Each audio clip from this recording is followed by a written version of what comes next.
Popular Literature by Cathy J. Esplana from BSE 3H. Popular literature. Popular literature include those writings intended for the masses and those that find favor with large audience. It can be distinguished from artistic literature because it designed primarily to entertain. The growth of popular literature has paralleled the spread of literacy through education has been facilitated by technological development in printings. Popular literature, unlike high literature, generally does not seek a high degree of formal beauty of substyle and it's not intended to endure. The text define popular literature as writing created for a large audience, primarily intended to entertain. It contrasts this with artistic literature, suggesting that popular literature doesn't necessarily strive for high levels of formal and beauty or substyle, and it's not expected to have lasting significance in the same way as a high literature.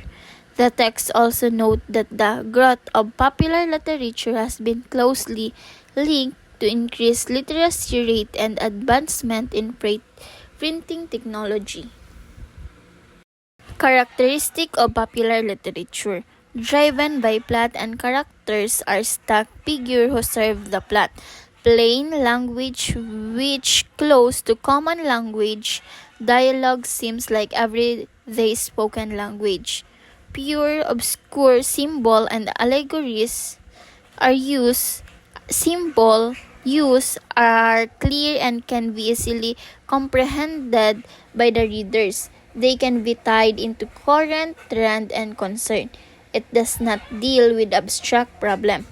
Popular literature appeals to masses, primarily entertaining. It does not demand to scholarly intellectual response from the readers.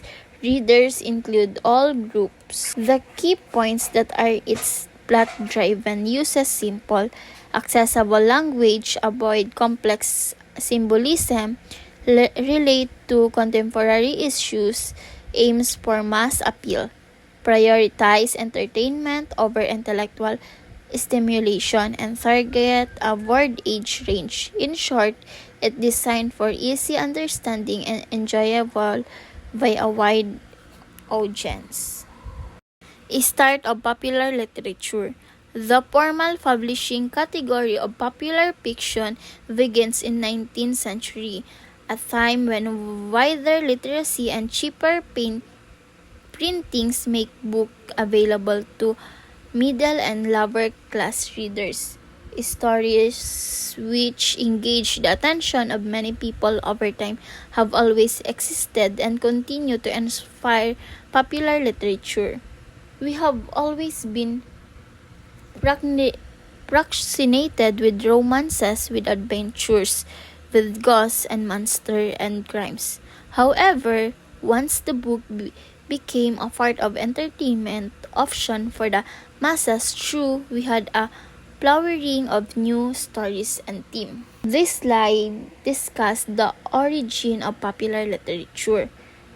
It argues that the formal category of popular fiction emerged in the 19th century due to increased literacy and cheaper printing method, making books accessible to the middle and lower classes. While stories captivating large audience has always existed, like romances, ghost stories, and crime tales, the rise of affordable books significantly expanded the reach and variety of popular literature, lending to a flowering of new stories and themes. Modern popular literature. Popular literature today is produced either to be read by a literate audience or to be enacted on television or in the cinema. Popular fiction and drama, western and detective stories, films and television serial all deal with the same great archetypal themes or in which it follows similar pattern which so imply the limits within which the human mind works. The slide describes modern popular literature. It stated the contemporary popular literature is created either or direct reading by a literate audience or to be adapted into television show or films. Furthermore, it highlights the various forms of popular media, fiction, drama, western detective stories, films, television series, all share common archetypal themes and narrative pattern reflecting fundamental aspects of the human experience and psychology. Vitality of popular literature. While popular literature was published and widely read in 19th century, by the 20th century it had become a world unto itself. During the 20th century, the growth of readership and genres and popular literature made literature seems like a small and exclusive academic and scholarly market. The ratio of sales told it all. Popular literature comprised almost 90% of the market for fiction. This slide discusses the enduring popularity and market demands of popular literature. It's note that while popular literature has published and widely read in the 19th century, by the 20th century, it had become a massive and distinct genre. The growth in readership and variety of genres within popular literature during the 20th century overshadowed literary or academic fiction, which in comparison representing a much smaller market share. Sales figure demonstrated that popular literature comprised nearly 90% of the fiction market.